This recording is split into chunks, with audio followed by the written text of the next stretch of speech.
Okay, this is the second video in putting together this fun slide out card. So in my previous video, I showed you with a scrap piece of white cardstock how to create and do your cuts and folds that are needed. So this step is going to be creating all the other elements that you will need to put the card together. I'm going to do a third video to show you how to assemble and finish it up. So we're going to create the ghost right here. And what I'm going to do is on my blog you will see this template. I'll post this online so you have a template to work with, which I highly encourage you so you can refer back to it so you know where your cuts are going to be.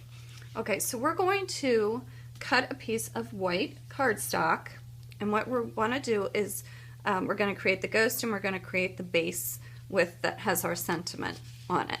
So we're going to cut a piece of Whisper white cardstock, and that piece is going to be 2 3/4 by 4 inches. See that? 2 3/4, I'm sorry, look at that. 2 3/8 by 4 inches. Okay, so I have my Whisper white, and I'm going to take 2 stamps, both from a Little Something stamp set. I have my spiders and I have my Trick or Treat sentiment.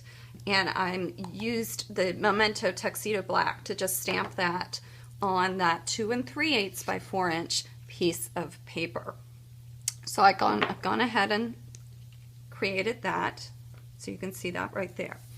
The next thing I'm going to do is create my ghost, and this ghost is created using the owl punch that has been around for quite a while, and one of my club members when we met last said they could talk for about a half an hour on all the different things that you can create with this fun owl punch.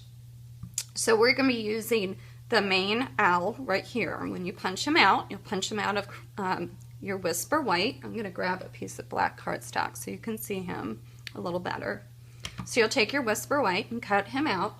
Then the next thing you're going to want to do is do a little surgery on him, and we're going to snip his legs off, and that's going to create our ghost base. Then using our black cardstock paper, we're going to cut out, so we have a large circle, and then we have our small or medium-sized circles, and then 2 little itty-bitty sized circles. I liked the size of the basic black, or using these medium size in the basic black, so I've cut those out.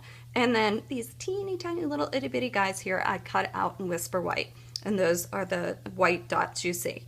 Now you could use a hole punch. You could also use a white gel pen if you wanted to create it that way.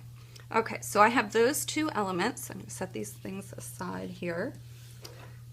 The next thing I will need is the piece of designer paper that I'm going to use to create the slide out. And I'm using the designer paper that's from our holiday catalog.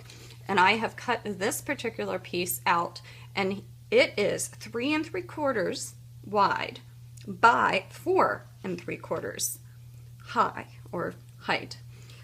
So for the designer paper, if it has a particular pattern, you just want to realize that your height is going to be 4 3/4.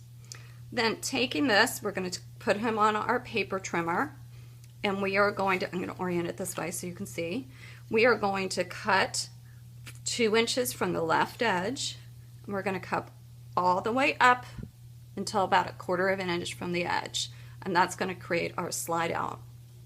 I like to put the 2 inch piece down at the bottom. It just fits well with the center piece that you have on. So we have our 3 elements that are going to create our card. In my next video, I'll show you how to assemble all your elements together.